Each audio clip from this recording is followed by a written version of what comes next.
Hey, Dave here from DC On Screen. If you're following us on Facebook, you might have seen us posting artwork that has been sent to fans. This was sent to fans of DC On Screen as part of a promotion.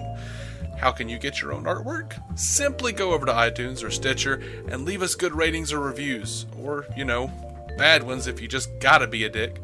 And then email us at dconscreen@gmail.com. Tell us who you want us to draw, who you want to draw it, Dave or Jason, and leave us an address. If you like, you can send us pictures of yourself with the drawing after we send it, and we'll post it to our Facebook page where you can tag yourself. This promotion ends March 31st, by the way, so you have to get those reviews in. Jason, do you have anything else to add? It's a little for a lot, Dave. It's a little for a lot. It is a little for a lot. We try so hard. We need your help. We're asking. Our humble offering. Humble, like pie. Anyway, man, settle back, listen to a brand new episode of DC On Screen starting right the hell now. Welcome in to DC On Screen. I am your host, David C. Robertson. This is my co-host, Jason Goss. Yeah. And today we're talking about Legends. What the hell? We're talking about Legends of Tomorrow, Season 1, Episode 6, Star City 2046. Why are you laughing already? I just looked at one of my notes and I realized we've been griping about this so long. Just don't say Oliver. Don't say people's names. Right. Yeah. They apparently don't realize that. And by the way, Snart totally acknowledges it too, to some degree. They're like, "You're not Oliver, Queen. Oliver. Wait, you're not Oliver." And Snart's like, "Well, he fires arrows like him." Right. Up until this point, I'm pretty sure that Snart didn't know the identity of the Green Arrow. Yeah, you just sent two truly, really good criminals. One of them way more homicidal than the other. But yeah, if this all works out, you're still going to be sending them back to, I guess, Central City if you're lucky? Yeah, these are guys that the Flash has problems taking care of, and he's super. Right. He can run fast. Right. And do other things with speed. Oliver's got arrows. Period. Maybe you guys better make sure those character arcs come out on the right side of things. Because if they don't, you drop Heat Wave back in. Right. He's gonna go start trying to recreate the scene he sees here. No, it's a Joker in a hood. I got this. Yeah. Our buddy Scott Madison sent us a thing. He said, "Ray really recruited us to become legends. That was your takeaway. Start taking this seriously."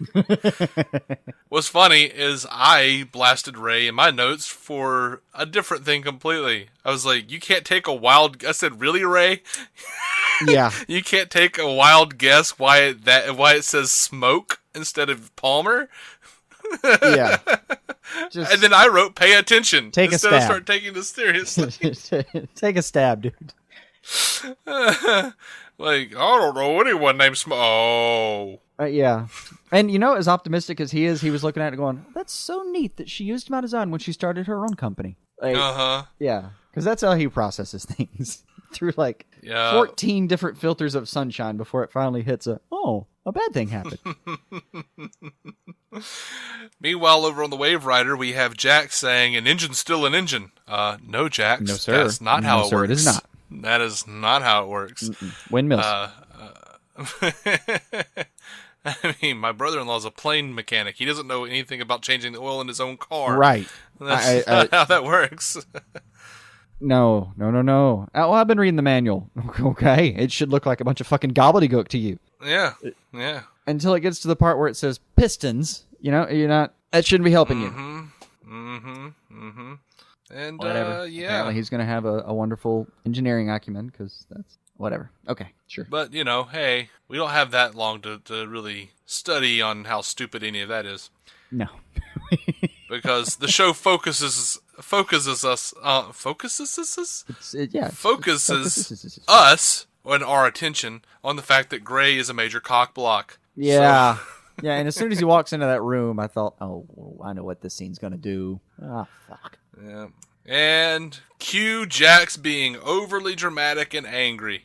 Yep. Oh, yep. There's the sniffing shit face. Yep. There's the wavering of the head. looking down angrily. They finally did something with him though, where like at the end of when he's talking to Stein later, he finally has a grown up moment. He finally has a grown up moment. Mm-hmm. I didn't mind him that much. He's not at all the most interesting thing happening on the show right now. And there's a lot of really interesting stuff happening on the show right now. So most of the time when we do him, I always feel like we need to either fix this thing or not pay as much attention to it, guys. What do you want to do? Yeah. Now, I mean, I want to go ahead and sum this part of it up. So there's a whole bit where Martin tries to glean what Ray's intentions are with Kendra. Uh-huh. Because he knows that, what's-his-face, Jax likes her and stuff. Mm-hmm. And then he winds up making him even more interested in her. Scott says, "What a wacky and hilarious misunderstanding. Martin prompted Ray to develop a crush on Kendra. How delightful. I can't wait to see how the storyline vomit. That's about how I feel about it.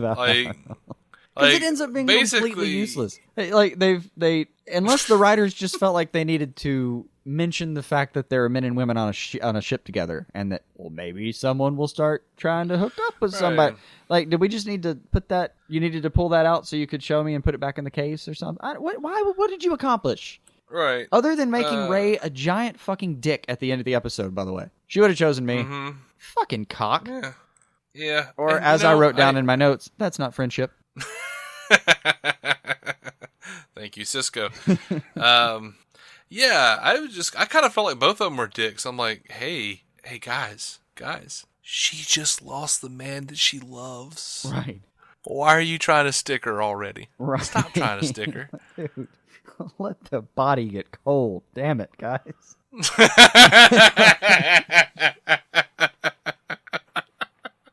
Yeah, it was not. It was not. No, it was not subtle. Yeah, no. What's wrong? Why are we doing this storyline? Yeah. No. By the way, the thing I did like about Jackson that later part of the episode, I meant to mention that because it's the one thing I thought that I really liked about how he walks into the room. He's like, "No, I walked in here and I got all nervous and anxious about. What did you do? All right, now we can have a back and forth because now they're two adults talking. Finally, it's instead of like Stein constantly talking down to him. Now we're talking. Because one of the problems that we have is like this drama. I don't even know how Franz. This guy is trying to match the intensity that Garber's doing. If it doesn't have Garber's skill set, so he's trying to match it, and it's just coming across as way over the top for us. Where like Garber's that intense, but he does it so subtly that you buy his and you don't buy the other one. So I want him to have more adult conversations, so there's less of that. You know what kind of bothers me? The fact that, speaking of adult conversations, kind of bothers me that Jax continuously calls him Gray. I'm like, can you not have a little more respect for him? I mean, you gotta keep making fun of the fact that he's old? I mean, come on, man.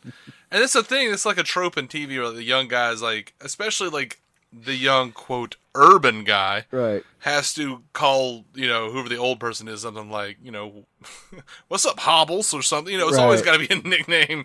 Like, you're old. It's like, okay. What up, Gray? Like, look, pick another thing. Professor. Pick another thing to. You're a mechanic, and you're not a. Like what? I mean, you didn't get into college, so you can't call him Professor. You got to call him Gray. Right. And piece of shit. What if Gray decides to return the favor of naming someone by their hair color and starts calling him Black? How well do you think that's going to go over? Right? He's like, no, Jefferson, I didn't mean it. It came out wrong. I'm so sorry. Yeah, but that's going to be a really quickly wrapped up thing because Jackson's going to be like, no, I feel shame right now. I feel shame. You know what you did. Yeah. You know what you did. Yeah, it's just I would think that Jax would be able to sense that I just want to call him Garber because that's his real name. Sure. Stein, maybe feels a little diminished every time he calls him Gray. But maybe he's just getting this overwhelming sense of, do you know how much ass I got when I was in college? Right. You young fool, call me Gray all you like. Right. Dude, you didn't get all that ass because you were suave and because you put yourself out there. Apparently you got all that ass because you were the drug dealer of your particular dorm. Right. You can't get college, one girl. That's kind of how that works a little. You can't get one reincarnated hawk goddess who used to be a barista. to like you, you sad little man. Oh, should we talk directly about that already? Because I really did. I was towards the end of the episode. She pulls the line out. Just a couple of months ago, and if you just froze time right then, you would have seen my blood pressure go up. I was a completely normal person. Oh, thank God. No, that didn't even get it for me because I'm like, no, that's still the same thing. Like they didn't say the word barista, whatever he was. They didn't say that word. Yeah, right. But it was the same thing. I'm like, yes, we understand. We totally get where her character's coming from. Thank you very much. We're 5 episodes in now. We get it. We get it. Yeah, my exact note was, well, they didn't say barista at least, but damn. Mm-hmm. Yeah. Actually, Scott Madison said, son of a bitch, get over it already, in all caps. Right. So everyone involved in this process, get over it already. Does she really miss her baristing job that much?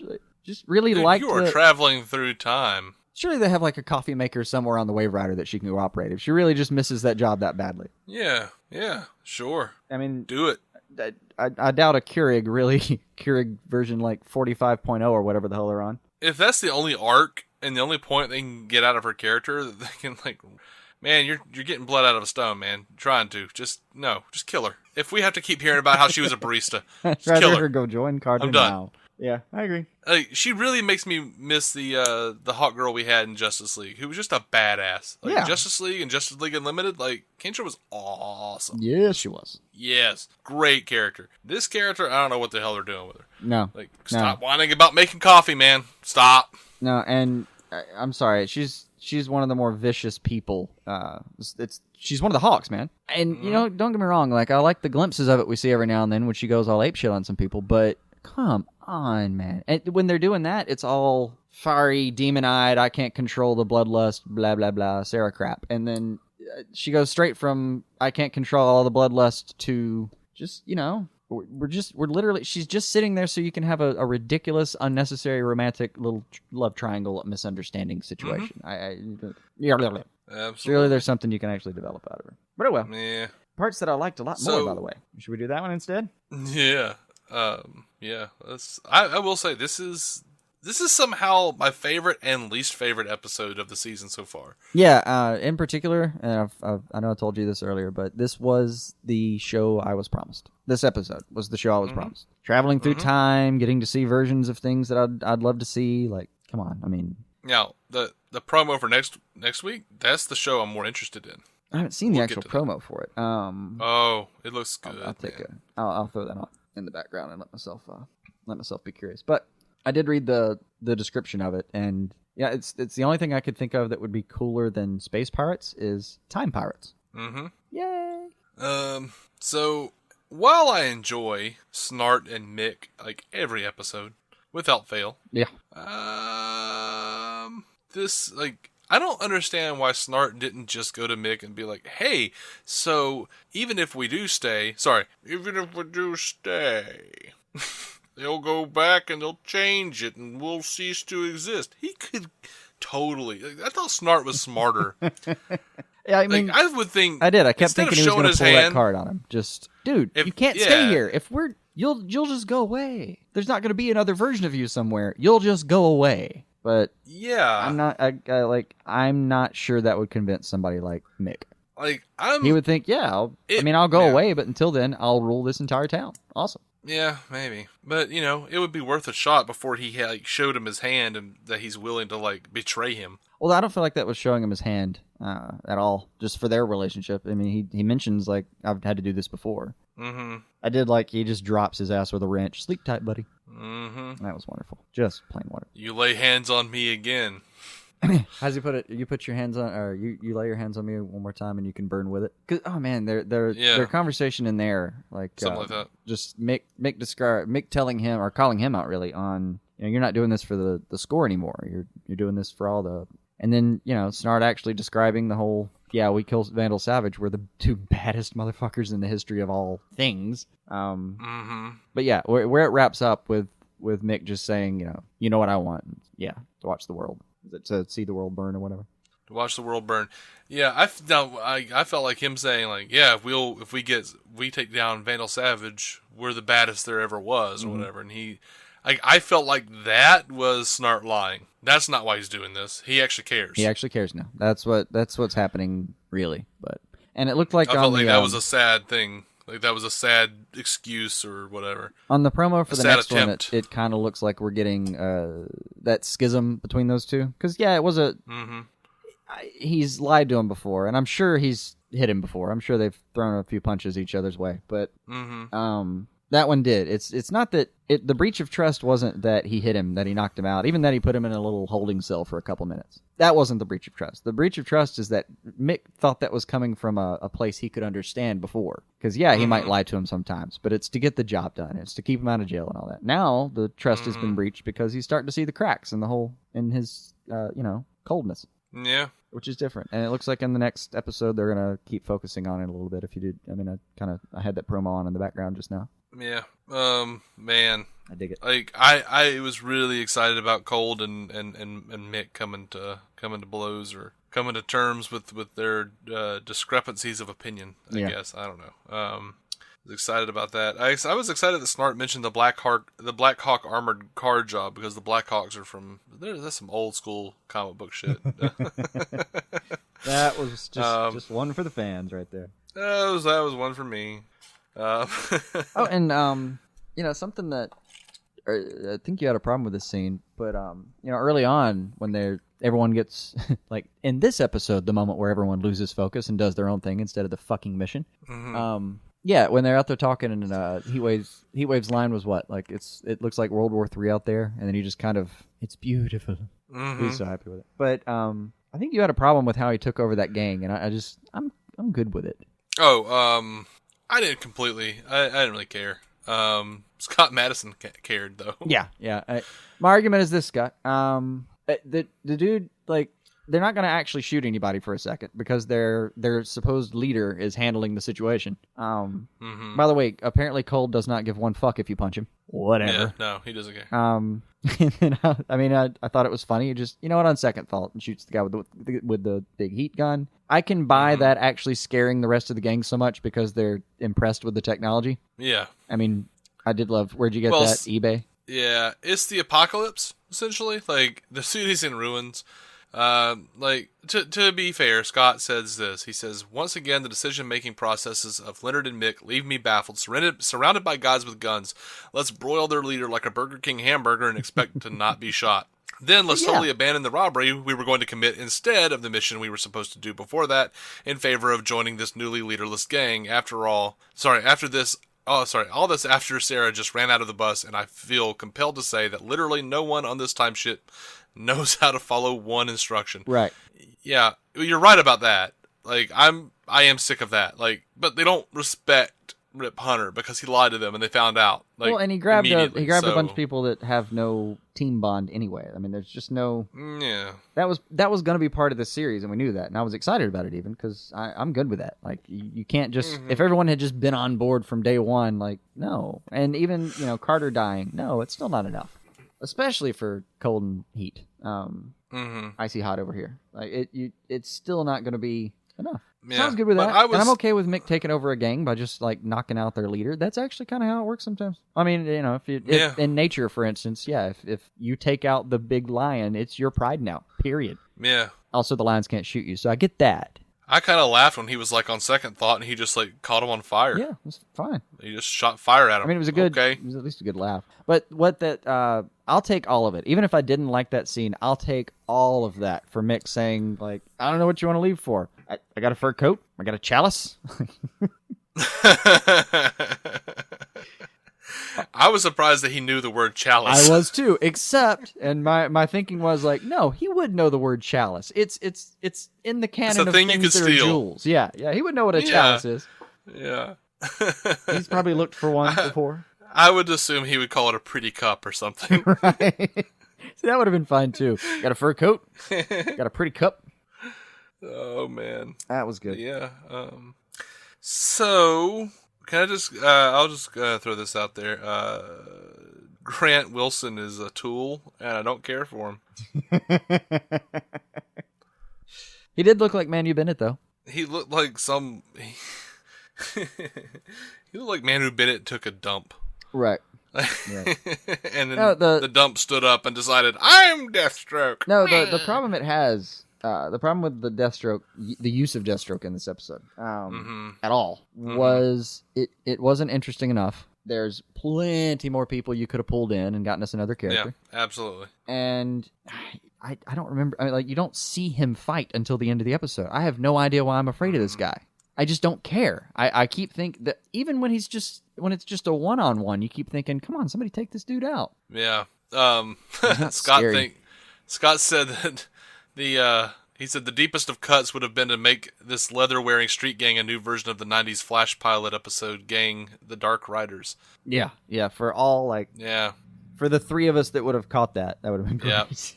I would have been pretty happy with that. But, yeah, I think, like, they were like, oh, let's do Deathstroke, and everyone's like, oh, Deathstroke! And, like, I don't know, I was watching the episode, I was like, is it actually going to be Manu Bennett? Are they going to pull that in?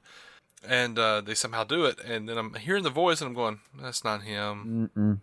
If they're trying to make like that's him, that's going to be disappointing and just sad. And then he takes off the helmet, and it's his son. I'm like, okay, well that's slightly better than trying to fake us out, horn him in by saying, yeah, but still, like, such a cheap shot. I guess they're saying like, we'll never actually get around to actually seeing Grant run around in the suit, so we might as well just go ahead and do it because it's a future okay, whatever, man. Yeah, pretty much. No, there were things they could have done with that were missed opportunities. It felt like because it didn't hit for me. That being said, it wasn't the worst. It was worth it to get to see old Ollie. It was. I liked old Ollie. Really did. They aged him well. He looked good. Yeah, they did a good job. But I kind of wanted to, like, Bethany, my girlfriend, was asking, she's like, what has he been doing down there in that lair for all these years? I don't know. He's so well practiced at self-pity, though, so he probably just wakes up every day and stares at a wall for 14 hours and goes back to sleep. I'm like, he broods. Right. And based on his fighting ability that he still has, I'm guessing he throws on, because the one thing that didn't have dust down there was that fake arm. I'm guessing salmon ladder. He's still in pretty damn good shape. Yeah. I knew that Green Arrow was going to be Connor Hawke, but I was kind of annoyed that it was John Diggle Jr. I dug that. I mean, I dug that it was John Diggle Jr., but I meant to ask you this, like, what did I miss? Is there a reason he chose the name Connor Hawke? Oh, Connor Hawke is Oliver's son in the comics who became Green Arrow. I know who that is, Oliver but why would John Diggle Jr. pick the name Connor Hawke? I know. I thought it would be better. It would have been better if they had actually just let it be like Sarah Diggle, and that she was like in a relationship with Connor Hawke, who was Oliver's kid, running around saving people. I think that's what they should have done, but they didn't. I mean, they went the I couldn't save my father, so I don't deserve to have his name bullshit. Yeah, that was weird. That was just. It was weird. I don't like that he called himself Connor Hawke. What did I miss on? Why did he choose? Somebody pointed out to me. What did I miss? Why pluck the name Connor Hawke out of the air? They plucked it out of the air because it means something to the fan base, and they wanted to give us something, but they didn't want to give us what we wanted. William should have been called Connor Hawke, and they didn't want to do that. They wanted to leave the name open in case they wanted to do something with it. Well, and the thing is, they've still done that because this guy just calls himself Connor Hawke. You can still meet him later. Mm-hmm. Him and Felicity can have a little boy named Connor. Mm-hmm. Oh, man. So I need that to happen, too. I definitely need a little... God, how smart would that baby be? Oof. Anyway. I was looking forward to... I was hoping that they would make Ollie a little more TDKR. Well, I wanted Hi-Ho Silver. I mean... Yeah. I understand I can't have Hi-Ho Goddamn Silver on the CW, but I would have liked Hi-Ho Silver. Yeah, I would have liked it. Oh, well. Tiny losses. Man, he was fun. He was a lot of fun. And that's again, it's what we were promised with this show, that you'd be able to have all these fun crossovers, and that's what I was really digging about it. I got choked up when Dig Jr. said copy that. I was like, no, just like his dad. Right. I'm fine. I really am. I'm fine with John Diggle Jr. That was a nice touch. Yeah, I mean, and what it gave you the ability to do, if you just take that extra little step of inference, you can, like, they go tell Oliver, Sarah goes to tell Oliver that John Diggle Jr. is about to get executed, and he doesn't really even feel like getting up off his brooding ass to fix that. I mean, that's, dude, as close as he is to Diggle. As close as those two are at any given, I mean, right now in present time in Arrow, there's no way. I mean, you'd have to break him beyond any repair. And if you want to take the logic, you can learn from that scene. Oh, he really is that broken. But yeah, I don't know. There was a part of me that was like, dude, please don't. Who cares what happens in the future, man? But, there's a huge. I mean, I'm sure that's a giant discussion because they go back and forth on it, and then the end, Rip changes his mind about whether he can help people, and I do ultimately think that Sara and Stein are right about it because you're betting it all on one whether or not they're successful. Yeah, because if you're not successful, then you just go ruin several different timelines, or at least several different places in the timeline. You just go fuck them up, make things worse, and then you never get back to fix it. So, okay. I mean, I get it. Yeah, I get it. I just didn't want to. But at least it did get us to the point in the episode where we're not going to... let me put it this way. What it did for us as a series now is Rip's on board with the idea that, yeah, we're going to get to places, we're going to have distractions, it's not all going to be... completely Vandal Savage focused. I mean, especially the next episode doesn't look like it has any damn thing to do with him. But yeah, we're gonna he's not gonna flip out every time somebody sees a version of themselves somewhere and wants to go help them out. Or generally, they're not gonna pick and choose when to be heroes. They're always gonna be heroes. That's fine. Like it got us to that point in the show where we can do that now. And it also gave it kind of solidifies Sarah's team membership a little, which was all of them kind of have to do that.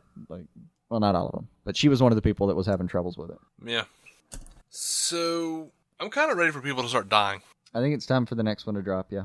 And I'm not saying that to be a dick or anything. I think the weight of this show requires it. Like people need to die. This show should be like The Exiles. Which was a Marvel property. It was a comic book, but they were like jumping between realities and trying to set those realities right. It was like Sliders and Quantum Leap a little bit at the same time, but with Marvel heroes and villains. And They would like go and pick up new members as old ones fell away and died. The entire show was a process, or the entire comic was a process. Like you never know when someone would die. Like oh, well, there goes, I don't know, Mimic. He's dead. Now we've got Nocturne, Nightcrawler's daughter from the future. Oh my god! Right. Right. And then a couple of them actually got to be, spokes in the wheel over at the 616 universe after Exiles was over. That was cool. Can we do that? Can we have some alternate people come over and just be part of the Berlanti-verse? Like... I don't know. Can we just keep changing the roster? Okay, we're on this mission. Cool. Let's do that. When we brought if for season 2, it could be the entire team, whatever the team is on season 2 of Legend, which by the way is more likely than we thought. It's actually the ratings are a little bit better than we thought. Right now, it's probably at about an 80% chance of getting renewed. But they could easily, say you kill Savage, you go back to point 0, or you're going to go back to point 0 with a couple less people than you did. Carter's no longer there. We don't know how his reincarnation will work if Vandal's not around, but whatever, we'll figure that out. Say you go back, though. You get back to point 0, and, now you've just, taken Snart, and if Heatwave survives, which I'm getting the feeling he might be one of the people that has to go, but we'll see. Yeah, he will. I bet you anything he will. You got your cash money on that one? Yeah.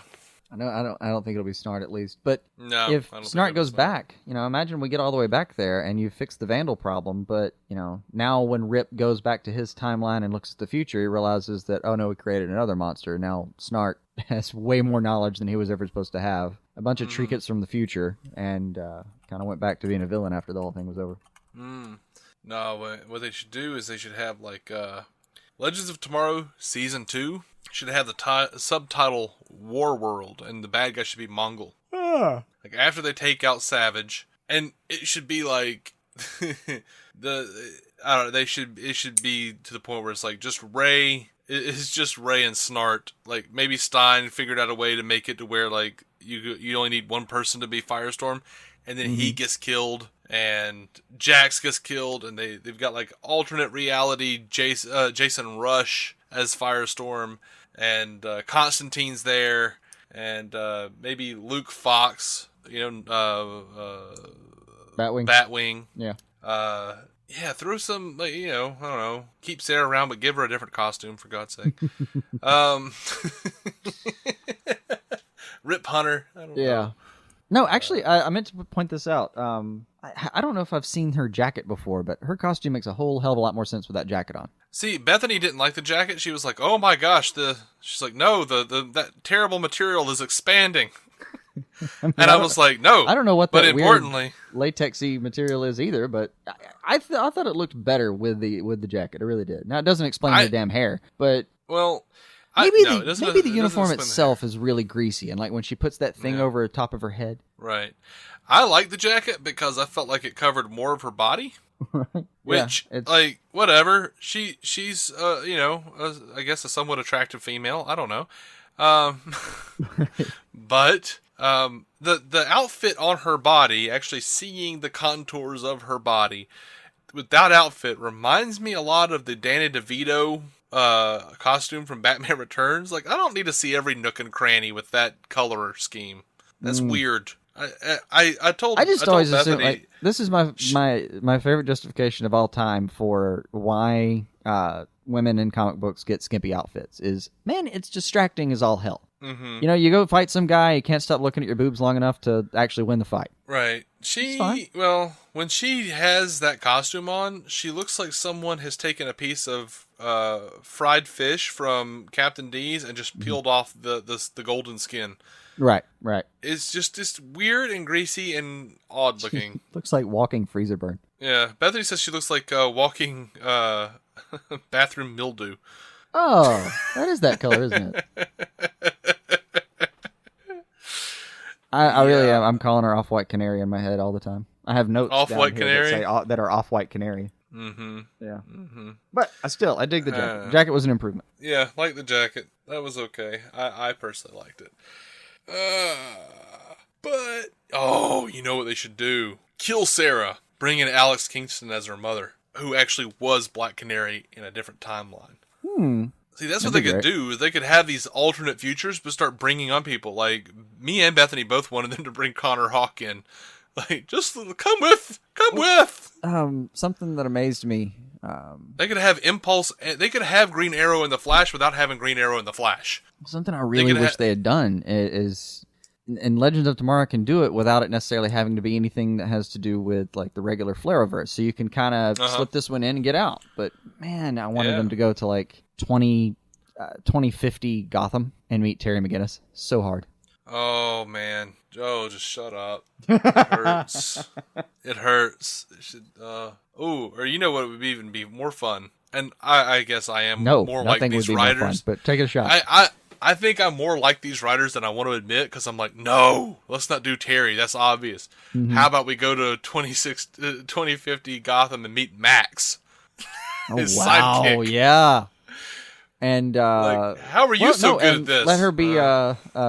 Scott had a good suggestion. It was like he has a couple of really badass like beyond versions of people, and he turned Max into Nightwing in his version, which made sense actually. I mean, don't get me wrong, she reeks of Batgirl, but because just all the computer smarts. But it doesn't make complete sense to me with the character, because she actually actively made fun of the idea of running around in spandex on Batman Beyond. Well, yeah, like, but everyone says that before they get the chance to go be a superhero. Yeah. That's true. Right. But I mean, out of all the characters, I thought Max would be the one who was too cool for school. Just like, okay.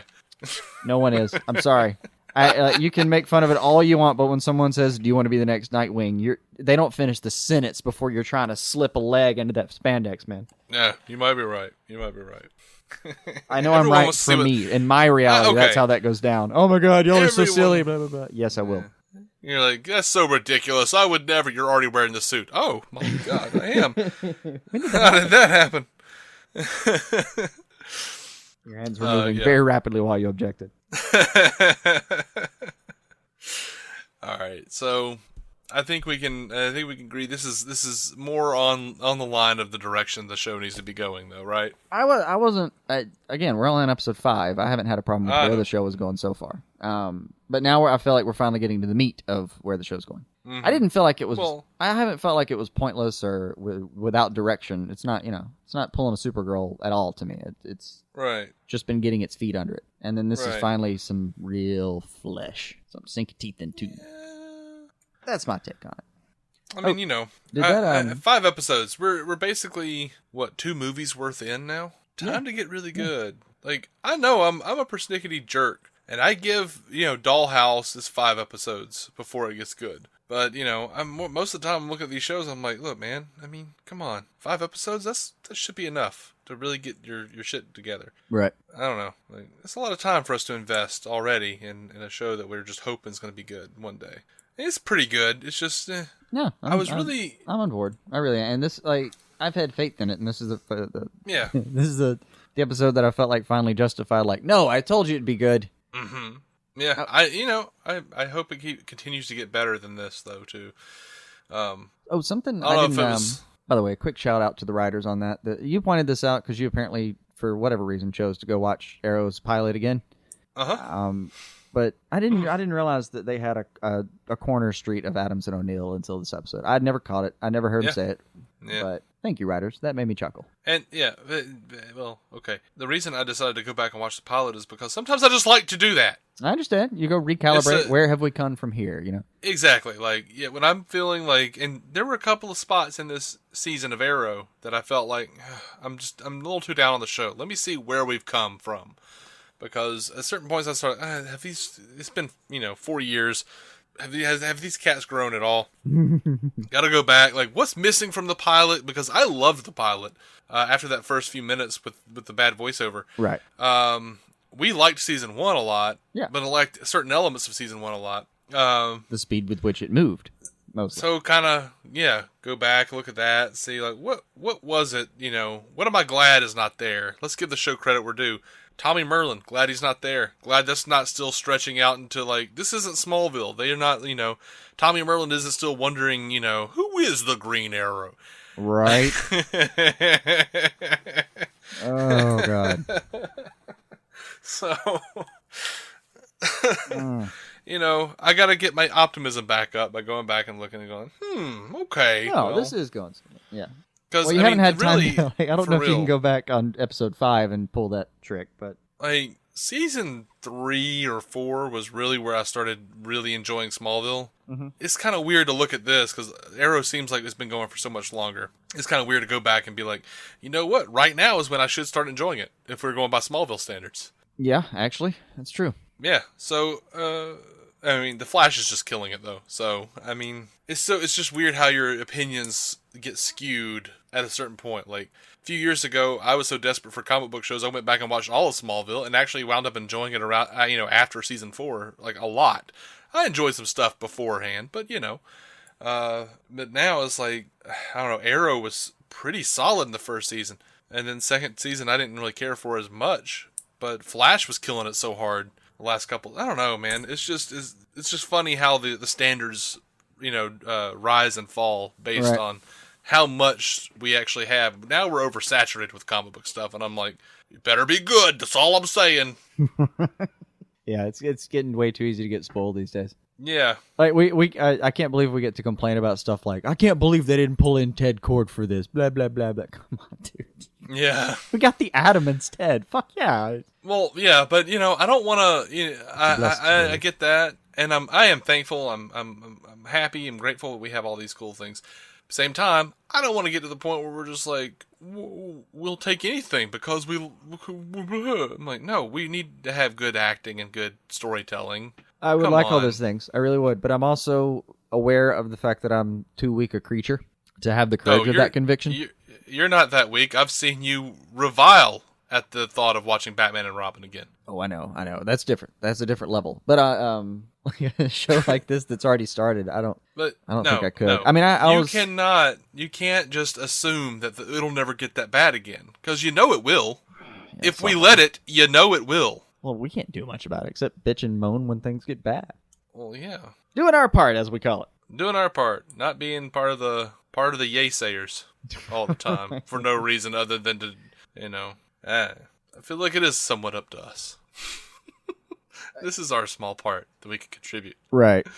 How we feel better about how we fit into it. We should have seen the signs at Batman Forever, but no. We knew. I'll tell you, at the end of this episode, though, the other part of this episode that I love so much is you get to the very end. First of all, that's clearly Palmer tech on Oliver's arm, right? It's got all I would assume the spinny servos and everything. Well, yeah. But man, this is what I love so much about the show when it's hitting for me is you get to the end and like all of these fucking characters like Firestorm and Atom and Cold and even a canary or two, like just a couple of birds, I guess. But they all fucking like swarm in and just destroy a setup. Oh man, that's so much fun to watch. The cavalry. Yeah, that's fun. Or not to. I remember seeing Firestorm walk in, but I don't remember seeing him do anything. Oh, I did. I caught him a couple times. Yeah, he tosses a couple of fireballs. Okay. He's got a red mushroom. Okay. Isn't it a red mushroom? Yeah. No, it's not. It's that red plant. Whatever the thing is. I don't know. I haven't played in a while. I don't know. Yeah, pretty good episode. Best they've done so far. Dug it. Dug the hell out of it. Now I guess Connor and Oliver are off to save the city. Yay! Dun, dun, dun, dun, dun, dun, dun, dun, dun, dun, dun, dun, dun. Yeah, you're not gonna. You got to pick and choose your scenes, though. Like, step one of saving the city is not going to be very, very entertaining because like, you're going to put this giant music cues behind basically them sweeping the layer and taking covers off stuff. Dum, dum, dum, dum, dum, dum, dum. It's going to be like a music cue. Like, wait, Connor, are we out of trash bags? Dum, dum, dum. I'm like, so buildings are like crumbled and burning, and the only people still. They even said like, oh, everybody left. Okay, no one stayed to save the city. No, there are no people out in the streets. No one's living there, but like weird vagabonds and. Yeah, and they just left Ollie there to mourn the city. Yeah, 1980s-esque a constant visual of guilt. Yeah, so it's just 1980s street gangs and Deathstroke and Oliver are floating around the city. I'm like, why are you guys even trying to save it? Like, what's the point? Just burn it down. No man's land that shit. Like, this is my city. No, it's not your city, man. It's a burning pile of shit. It's Get not the even hell a out. ghost of your city. Go. This is yeah. Like, people abandon, like, you know how many people abandoned Detroit, even though they lived there their entire life? Like, nope, time to go. Yep. I mean, there was a whole lot of people in New Orleans that did that after Katrina. I think that's one of the things that I can never get behind with superheroes is that they always have, like, I don't know, an unrecognizable and unhealthy, quite frankly, fixation with their city. Not the people in the city, but their city. Right. Like, this grouping of buildings is so important to me, I will die for it. Right. Everyone's already left. But whatever. Just the gangs running around looting now. But I'm going to fight those gangs because they are endangering no one. Right. But what about all the stuff they're stealing? Well, the insurance companies have surely taken care of that when the city was evacuated. No, I mean, at this level... Yeah, speaking of which, that bank heist that Snart and Mick were going to do early on probably was not going to yield very much. Yeah, it's so dumb. Anyway. They're going to get in there and it's going to be like stacks of money with fucking Ravager's face on it. Right. He just printed his own money now. No, it ends... sorry, we should wrap up. But it... Yes, we should. At this point, I grow tired. But for God's sake, like the last little line out of Heatwave. I don't know. What does he say? Like, I don't know who my people are anymore. Mm-hmm. That looked really promising.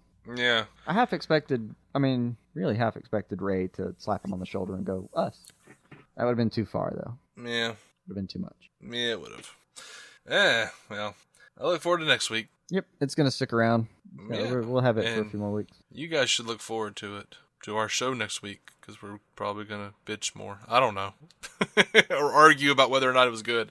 I don't know. Yeah, I'll come in and probably be excited. Yeah, you won't bitch. Oh, I'll bitch. You'll laugh at me bitching. Yeah, I will. But anyway, we love you guys. Thank you I've done plenty of griping on myself, though. Thank you for sticking with us and listening to us, and continue to send us. We are all over Twitter right now, so like this is the way it's working right now. Jason's got his hands over on Facebook. He's replying to you guys on Facebook. I'm replying to you guys on Twitter, and I'll cross over to Facebook sometimes. But we're having a lot of fun talking to a lot of different people. We're keeping a conversation going, and it's a lot of fun. So go join us on those things. We are DC On Screen. You can find us DCOnScreen.com every episode. You can find us on iTunes. You can find us on Stitcher. Our sister show, Marvel Cinematic Universe Podcast with Matt Carroll and Jeff Randall. I've done that twice now. That's twice I've done that. And I heard about it before, too. I grew up with Matt. I shouldn't be doing that. But great couple of guys that cover all the Marvel Cinematic Universe stuff. Agent Carter and Agents of S.H.I.E.L.D. and all those other agents. Civil War coming up real soon. It's going to be a lot of fun. Oh, yeah. Daredevil, too. There's so much good stuff coming out with Marvel. Yeah, right. The back end of March is just geek heaven.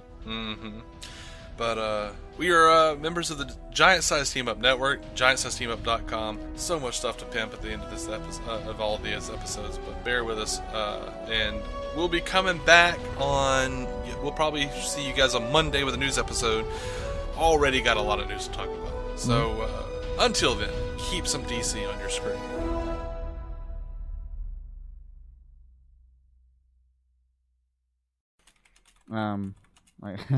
I grow hungry and tired. You can't say things like that to me, man. Why? I don't know. It's just too funny. Sorry. I grow hungry and tired. I am. Both those things. I grow hungry and tired. You don't have to snark everything I say. Did someone put old batteries into your Snart action figure? Nope, that's what he sounds like. Oh. I grow hungry. That's why he'll never make a talking action figure. Is they can't fit a memory chip in there long enough to actually do one of his lines. Hello and welcome to The Baker's Show. At Baker's, everyone wins when it comes to saving big. Because when you order online through the Baker's app, you get the same great prices, deals, and rewards on pickup or delivery that you do in-store, with no hidden fees or markups. So no matter how you shop, you'll always save big at Baker's. Baker's, fresh for everyone. Save big on your favorites with the Buy 5 or More, Save $1 each sale. Simply buy 5 or more participating items and save $1 each with your card.